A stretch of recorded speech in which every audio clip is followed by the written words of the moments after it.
Snap Studios. Post James Brown syncopated ghost notes on the snare. This is just like boom, cat. I love Bruno Mars. I think I can play that. There's nothing complicated, but that's that's the genre. Hi, I'm director and sometimes DJ Diallo Riddle. And I'm producer and songwriter Luxury. And this is One Song, a podcast where we celebrate and deconstruct some of your favorite songs from the last 60 years and tell you why they deserve one more listen. Follow and listen to One Song on Apple Podcasts, Spotify, or wherever you get your podcasts. This episode is brought to you by Progressive Insurance. Whether you love true crime or comedy, celebrity interviews or news, you call the shots on what's in your podcast queue, and guess what? Now you can call them on your auto insurance too with the Name Your Price tool from Progressive. It works just the way it sounds. You tell Progressive how much you want to pay for car insurance, and they'll show you coverage options that fit your budget. Get your quote today at Progressive.com to join the over 28 million drivers who trust Progressive. Progressive Casualty Insurance Company and affiliates. Price and coverage match limited by state law. Support for Snap Judgment comes from Odoo. To put it simply, Odoo is built to save. Odoo saves time. Odoo saves money. But most importantly, Odoo saves businesses. That's right. Odoo's superhero software rescues companies from the perils of disconnected platforms, and Odoo's utility belt of user-friendly applications puts the power of total business management in the palm of your hand. Learn more at odoo.com/snap.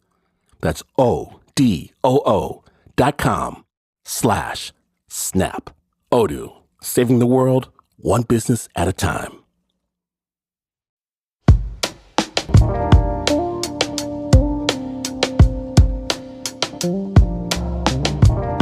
Welcome to Snap Judgment, the Hole in the Heart episode.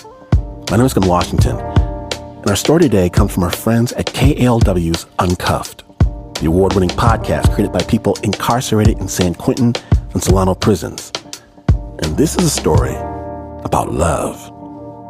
First love. Her name was Shani Browning. I called her Cake Stove. When I first made eye contact with her, I was like, wow, she kind of different. I was feeling her off the dribble, you feel me? Like, even right now, I hear her voice in my head. You know what I'm saying? Like, she got a voice that's real unique. She was Chinese, black, had that long, jet black, curly hair. So what was the reason, like, you never hollered at her? For one, I was a few years younger than her, and I'm from the concrete. So I seen her as a higher skill. Tell me, like, over the years, what kept y'all apart? So I'm gonna just say life. I don't think we was able to really have a moment.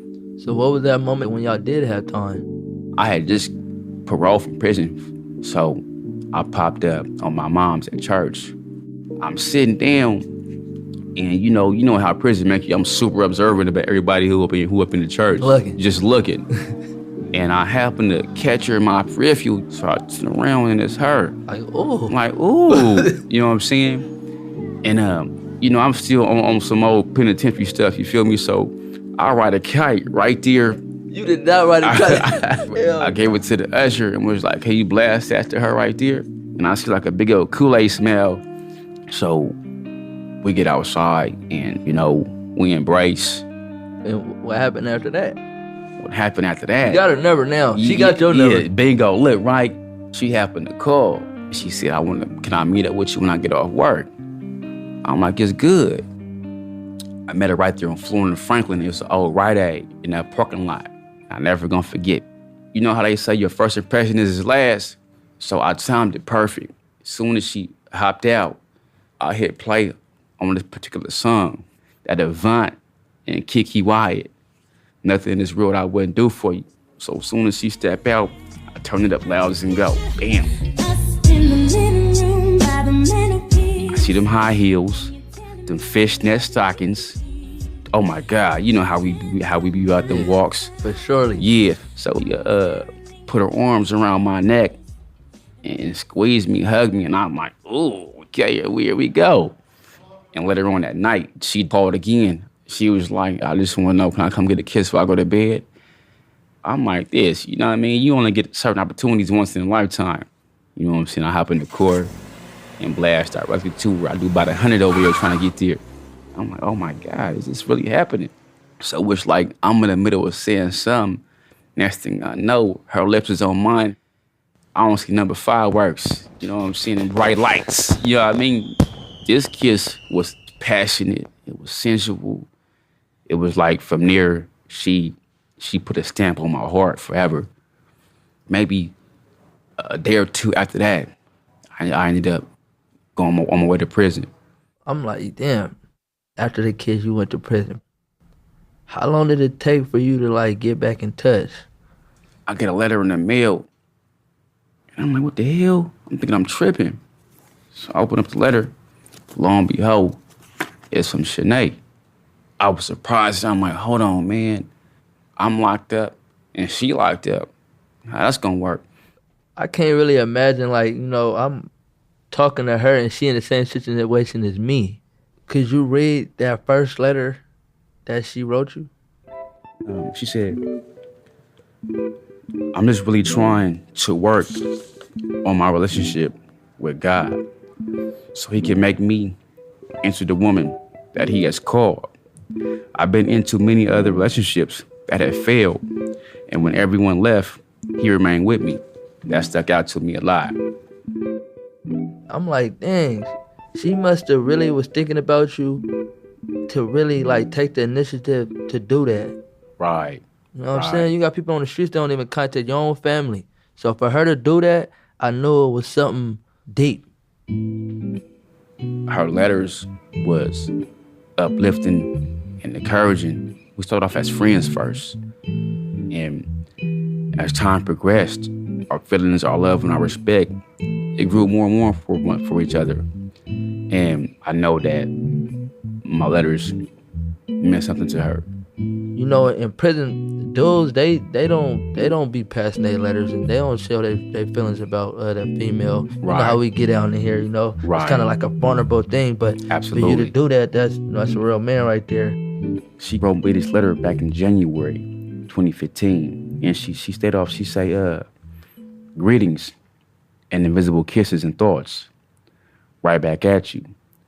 I just received your letter, and as always, it brought a smile to my face and thoughts to my head. I look forward to your letters. She says, I haven't been feeling good back and forth to the hospital. It's taking a toll on me. They found a hole in my heart.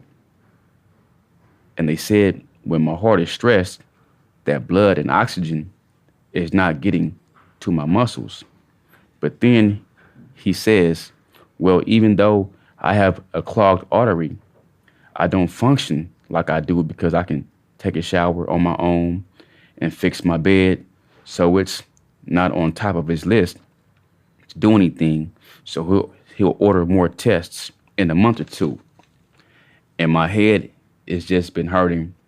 They say I can't run or do anything to stress my heart out. But thank God, my life is in his hands and not theirs.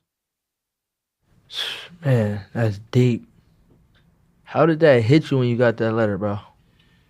Like a mountain fell on me, man, because, you know, that's one of the worst things, man, especially with us being in prison, is for somebody close to us to have some type of condition that could affect their life or possibly take their life, you know what I'm saying, and you not be able to be there with them.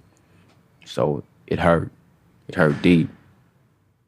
When she got out, what kind of relationship did y'all have? She immediately put money on the phone. She stayed writing me, sent me bundles of pictures, and the way we engaged with each other was as if we had, like, our own little thing. It was, like, special. And it wasn't matched? This was the only time that, you know, me and her kind of made a left-hand turn. And this kind of hurt me, too. It hurt me bad. Man, one morning, I met with one of my partners. And, you know, this dude, you know, he was one of them want to be Mr. Big Shot type dude. You know what I mean? He like, hey, Sab. He like, yeah, man, you remember your girl Cakes? He like, yeah, man, I knocked her on Facebook. When you said knocking, what do you mean by knocking? Like, for people that don't know. As if he got her. So, without letting him see me sweat, I kept my poker face on. I'm like, is that right? And when I got back to my cell, I wrote her a letter. And I don't feel good about the things that I said to her at all. To this day, it comes back to haunt me, and it hurts me that I said such terrible things to such a beautiful person who didn't deserve that. She cried so bad. She told my mom about it, and my mom got at me, told me how wrong I was for things I was said. It was a while before me and her even communicated again. She was a very forgiving woman. It's like, you've been knowing me since we was kids. I would never disrespect you like that. And it made me reflect back. I was like, damn, this dude, he always had been a snake. He got a reputation for doing this kind of stuff. So once she told me that, she allowed me back into her life. And, our communication, we was back on. She was always on me about bettering myself. It's like, not savage, but I knew she cared and she loved Rodney. But I was on the phone one night with my mom. I'm like, Mom, hold on. So I click over, and it's cakes. She said, what you doing, baby? Let me finish this up with my mom, and I'm gonna holler right back at you. Finish my conversation with my mom. I dial her numbers. Phone is ringing. No answer. I call her again. Just ringing. Next morning I wake up and I call my mom, man. She tell me, Rodney, Shanae died. And when she said that, it was like everything froze for a minute, and I just replayed back everything from last night. And I remember before I told her I was gonna call her back, she told me, she said, baby, make sure you call me back, 'cause I gotta tell you something. So at that moment, I'm like, damn, like everything, it just crumbled at that very instant. And that moment I felt alive, but I felt dead. What was that she was gonna tell me? What did she want to talk to me about? And when they found her, and when they picked up her phone, my number was the last number in her phone. My voice was the last voice that she heard.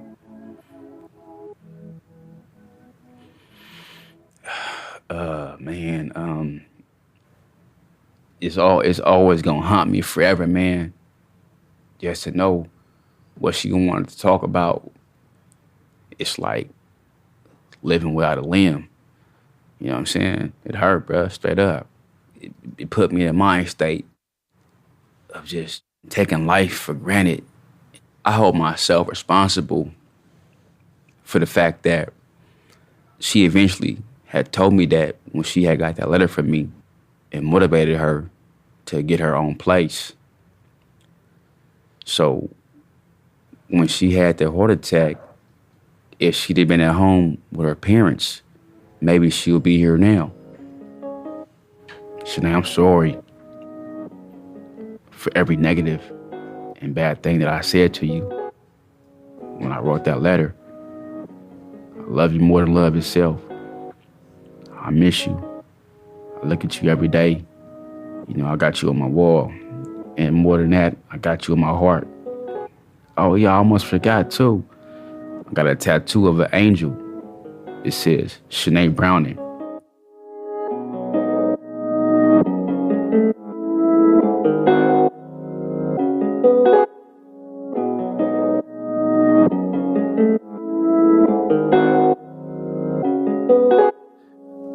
Big thanks to Rodney Hines and the entire Uncuffed crew. Thanks to KLW. This story was produced by Anthony Ivey, B.F. Timms, Jay Evans, and Brian Mazza.